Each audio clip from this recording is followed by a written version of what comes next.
Next question. Three incandescent lamps, bulbs of 100 watt, each are connected in series in an electric circuit. तो आपके पास 100 watt के 3 bulb हैं, उनको हमने series में कनेक्ट किया है. ये फिगर दिया हुआ है और ये क्वेश्चन एग्जाम्पलर का है. In another set of 3 bulbs of same wattage means 100 watt के तीनों bulbs are connected in parallel to the same source. B1, B2, B3 सब 100 वॉट के हैं, सेम सोर्स से कनेक्ट किया, वोल्टेज सोर्स सेम है. ठीक है, यहाँ पर ए करंट मेजर करने के लिए एमीटर लगाया हुआ है और यहाँ पर इंडिविजुअली लगाया हुआ है. First part, will the bulb in the two circuits glow with the same brightness? Justify your answer.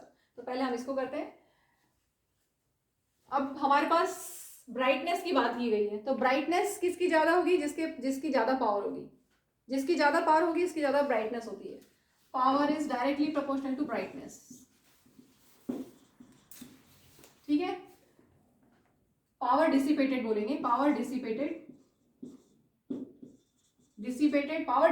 Will be directly proportional to brightness. तो जिसकी पावर ज्यादा आएगी वो ज्यादा ब्राइट होगा. तो हम पावर निकालते हैं. अब पावर के लिए हमारे पास 3 फॉर्मूलेज हैं. P equal to V I, P equal to I square R, P equal to V square upon are.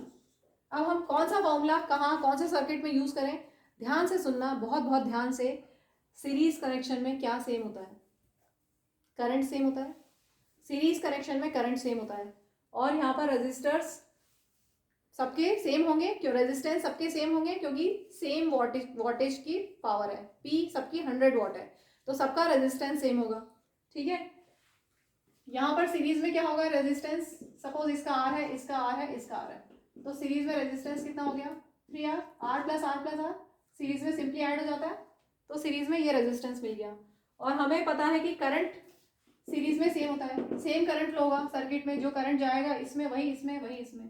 तो करंट ओम्स लॉ से V square V upon R, R equivalent R series V upon 3R.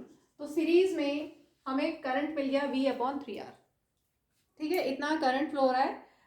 अब मैंने बोला कि कौन सा formula use करूं जिसमें सेम करंट हो. ठीक है, और रेजिस्टेंस जिसमें दिया हो. तो हमारे पास ये फॉर्मूला है सीरीज के लिए. तो आप ध्यान रखिए, जब भी ब्राइटनेस की बात की जाए, ब्राइटनेस पूछी जाए, ठीक है, सीरीज कनेक्शन में जब भी ब्राइटनेस पूछे तो आपको P equal to I square R use करना है. तो P सीरीज कनेक्शन में, ठीक है, P equal to I square R. I, अब यहाँ पर ये मैं एक बल्ब के लिए निकाल रही हूँ पावर. एक बल्ब में कितनी पावर होगी? क्योंकि सबकी पावर 100 वॉट ही है तो हम एक की निकाल लेते हैं. तो पावर 1 बल्ब के लिए आई की जगह V स्क्वायर बाय, यहाँ पर सेम करंट फ्लो हो रहा है इसलिए आई है V अपॉन 3R, और 3R का स्क्वायर करोगे तो 9R स्क्वायर इंटू आर. एक R से एक R cancel, V square by 9R. ये तो आ गया पावर सीरीज में. ठीक है, क्लियर. अब हम पैरेलल की बात करते हैं. पैरेलल कनेक्शन में रेजिस्टेंस तो कम हो जाता है. तीनों के रेजिस्टेंस R है तो रेजिस्टेंस कम हो जाएगा.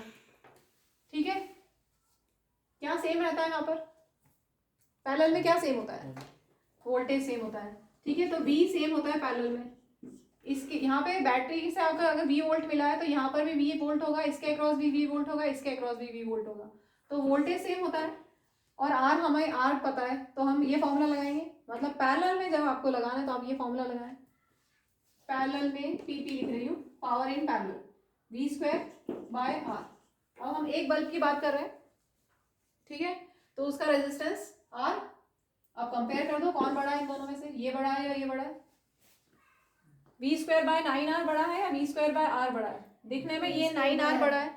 9R बड़ा है लेकिन ये अपॉन में लिखा है. इसका मतलब ये एज ए होल छोटा हो गया, ये एज ए होल छोटा हो गया. इसका मतलब पावर पैरेलल में ज्यादा है. This is greater. कितनी? 9 टाइम्स ज्यादा है. तो पैरेलल में पावर ज्यादा है मीन्स ब्राइटनेस ज्यादा होगी.